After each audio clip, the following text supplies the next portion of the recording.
thank you for joining us on this ceasefire moment. Grace versus law.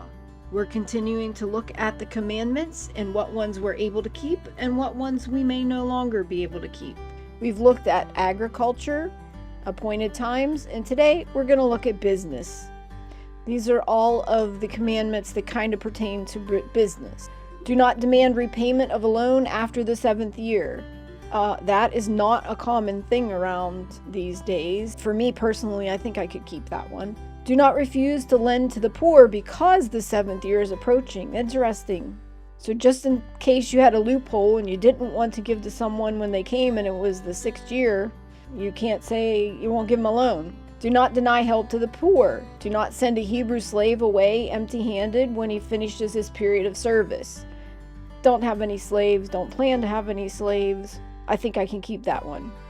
Do not demand interest on a loan to a brother. Do not lend to a brother with interest. Do not borrow from a brother with interest. I think we're getting the point here. Do not participate in a loan to a brother with interest.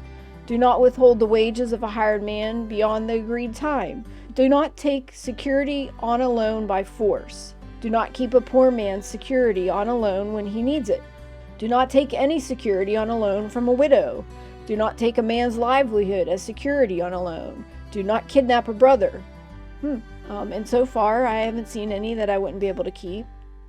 Do not steal. Do not rob by violence. Do not remove a landmark or alter land boundaries.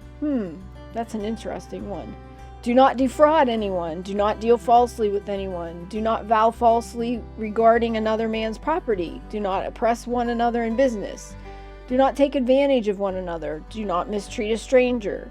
Do not oppress a stranger in business. Do not return a slave who has fled from God worship, which is the worship of false gods. Do not oppress or take advantage of a slave who has fled from God worship. Do not take advantage of widows and orphans. Do not treat a brother as a forced slave with no hope for redemption. Do not sell a brother as a slave to strangers.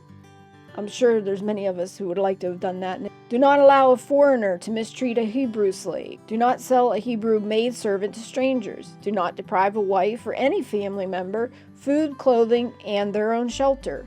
Do not sell a female captive as a forced slave. Do not treat a female captive as a forced slave.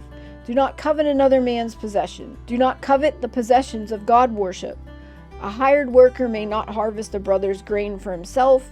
A hired worker must not take more produce than he can eat. Do not fail to return a lost article to its owner.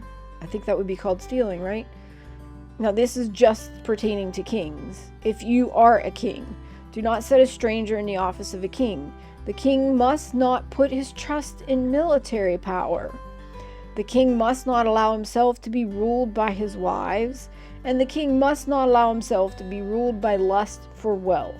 Good advice for kings. In today's age, I guess that'd be presidents, people like that. This concludes this episode of this ceasefire moment. Thank you for joining us, and we hope you learned something.